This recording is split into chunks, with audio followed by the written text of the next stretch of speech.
First day of job, exposed massive security flaw, by user TurboJelly. So I started a new job yesterday. First things first, get a login. But it's more complicated than asking the person next to me to do it. You see, I now work for a large group, I am IT support for a subsection. This means that I have to call up the group IT to get my login. So from my personal phone I do so. Only needing to confirm my name and boss to have them find my account and inform me that the details have been emailed to my boss. An hour later, my new boss hasn't received my info and has decided they might have not told the truth, directed me to call them again. Speak to the same person, they give me an ID and password. I log into my new laptop, going through the Outlook and Teams first time logins I notice something odd. Should a day-old account really be downloading so many emails? Why do I have a Teams profile picture? Why is it definitely not me? Show my boss I have been given access to the account of someone with the same name as me that already works there and log off. Yes, I was given full access to someone else's account without needing to answer a single security question. Why calling from my personal, definitely not registered with group phone? I think this isn't good. Boss, understandably, calls group IT and gives them a good blocking. I sit around all day waiting for this mess to be sorted. Today I have been sent on site, still don't have a login. Fun times. TL, Dr. Trust, but verify. Edit, better TL, drive trust, don't verify. In a tiny house, in a tiny village, there lived a man with a beard, by user inconsequential-ish. One fine day, while attempting to work, I got the call we've all gotten. Mom was in an absolute tizzy because her computer didn't work. Ack. My retired mom loved to click all the things, as moms do, and had gotten one of those viruses that locks your computer for security violations or something, with the dire warning to call Microsoft at the number provided. Sadly, she actually called the number and listened to the pitch in broken English. Happily, once the guy at the other end started demanding a credit card number, she finally got suspicious and hung up, despite her mortal fear of appearing rude, and called me. However, she had recently moved to a farm several miles from her remote ancestral village, at least 4 hours away from me, and there was no way this was something I could coach her through without tears on both sides. Man, I would give $100 to get out of this predicament, and thus the light dawned. Mom, on the tiny road to your remote village, there should be a little house with a sign outside saying computers or computer repairs or something like that. Do I guess correctly? Yes, I've seen something like that. Good, there's one in every village, even yours. Okay, here's what you need to do. Take your laptop, along with the power adapter, to this house tomorrow morning. Inside that house will be a man with a large beard. Wait, how do you know he has a beard? He will have a beard, trust me. The bushier the better. Anyway, give this man your computer, and tell him exactly what happened, and ask him to fix it. Oh gosh, I'm so embarrassed. That's okay, he's heard it before. But it's very important that you do not lie to this man. Answer his questions, if he has any. If you don't know, that's fine, just say you don't know. He will probably seem a little gruff and grumpy, but don't worry about that. He will grunt and tell you to pick it up in a day or two. He sounds mean. No, he's not mean. Just, well, that's how the best computer people are sometimes. He's probably not really a people person. Oh, like your father was. Yeah. Anyway, pay the man with the beard, it will probably be about $100, and then follow his instructions. He'll install software, to make sure this doesn't happen again, so make sure you read and do what it tells you. And lo, dear readers, so it came to pass, exactly as predicted in every detail. Tiny house, gruff man, wildly majestic beard, $99 and all. Mom had her computer back in a day or two with a clean Windows install and a decent AV installed. Mine was not the only mom in the village who clicked all the things. Even better, she returned to Beard Guy when she needed other help and followed his advice when it was time to upgrade. Thank you, bearded man.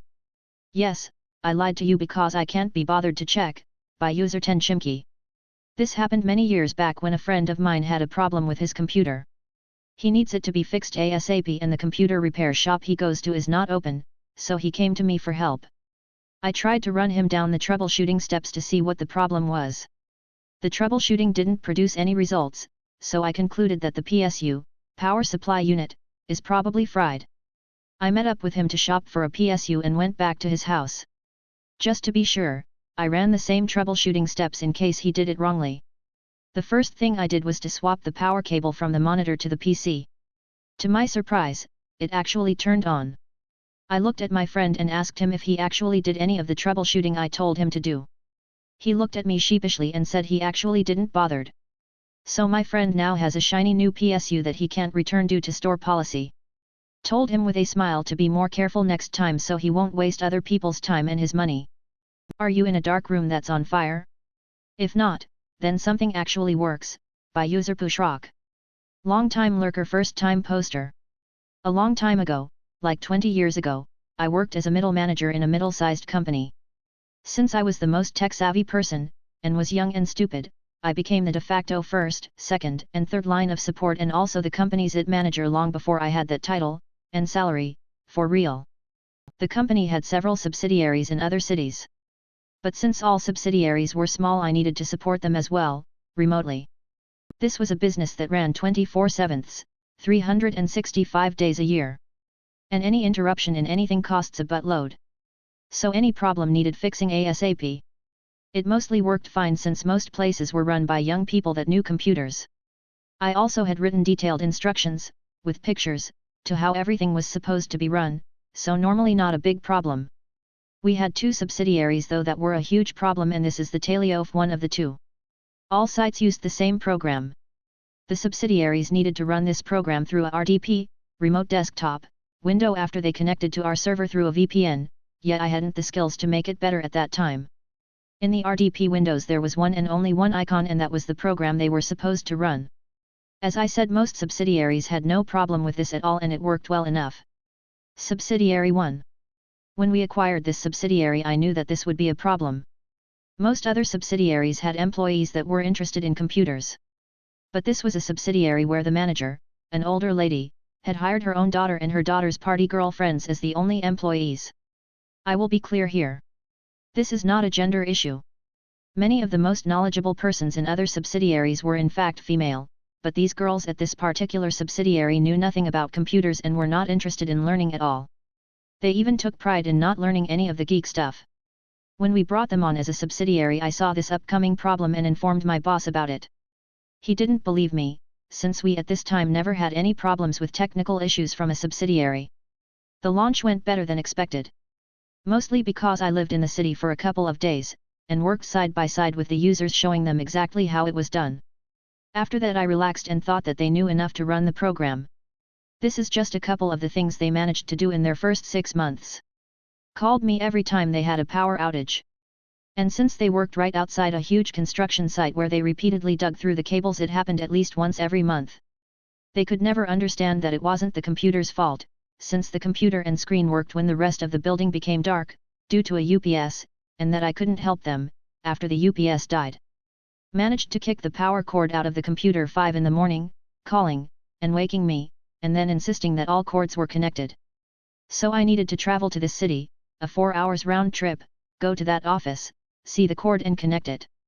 They explained to me that the cord was connected to the wall, since I specifically had asked about it through the phone, and that no one had explained to them that the other end actually needed to be in the computer. Managed to turn off their monitor and not understand how it turned on.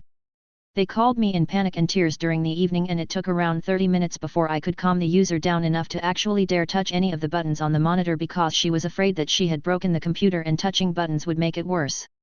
After those 3 I put up an extra workstation, up and running. Ready to take over if anything happened. The weeks after that 3 of the girls called me crying during weird times. Just telling me that nothing works. I tried to get the person to tell me what didn't work. But the person couldn't explain and just repeated that nothing works. All 3 times I needed to go to the office, 4 hours, yay, and see. Once it was the cord to the mouse that had slipped out. Once it was a Windows update that went wrong and the computer had got stuck, needed a hard reset, couldn't really fault her for that one, and the last time she had clicked outside the RDP window somehow and didn't understand how to get back. The extra workstation? They always claimed it didn't work. When I got to their office it always worked. And I showed them again and again that it's just to log in and start. But since they never used it, they got scared of it. After these times I put up 2 signs. One with detailed baby instructions with pictures on how to log into the extra computer, the exact same way as the computer they already worked daily on. And an extra sign with the text. Are you in a dark room that's on fire? If not, then something actually works. Before calling me, please think about what actually is not working so you can describe the problem. They never got better. I did get better though and actually quit. My best decision ever. The other subsidiary? Maybe I will post that another day. But that problem is a combination of my fault and users with no experience. Fixes aren't always technical, by user boogerdom. Back in the day I led a desk-side support team at the HQ of a major NGO. The new CTO was full of buzzwords, and the org just lived and died by metrics. This was fine, except for some reason the positions allocated to my team never seemed to get filled and we were well below the industry norm for technical staff per employee supported. Our case closure rate reflected this dramatically. The queue had the typical ratio of 80% trivial, repetitive issues to 20% real technical issues. But without more bodies, it never seemed to get smaller.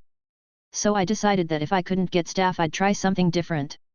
I exported the ticket DB, and sorted it by caller to come up with the list of our frequent flyers, mostly department admins entering tickets for other users, plus a few technical basket cases. I then sent them all an invitation to a brown bag lunch gripe session, and sure enough, 90% of them showed up. We had a long, candid discussion of what they saw as problems and how those problems looked from the tech support side. Many of them were genuinely surprised to hear our side of the story, and many of them asked really good questions that revealed where our training/outreach had broken down. I ended up doing a couple of these before my manager heard about them and shut them down. She didn't like being out of the loop, but I knew that the presence of management in the room would have shut the conversation right down. It did a wonderful job of reducing the number of tickets coming in and made our queue look lots better in short order. And then of course, when the time came my manager threw me under the bus, but that's another story.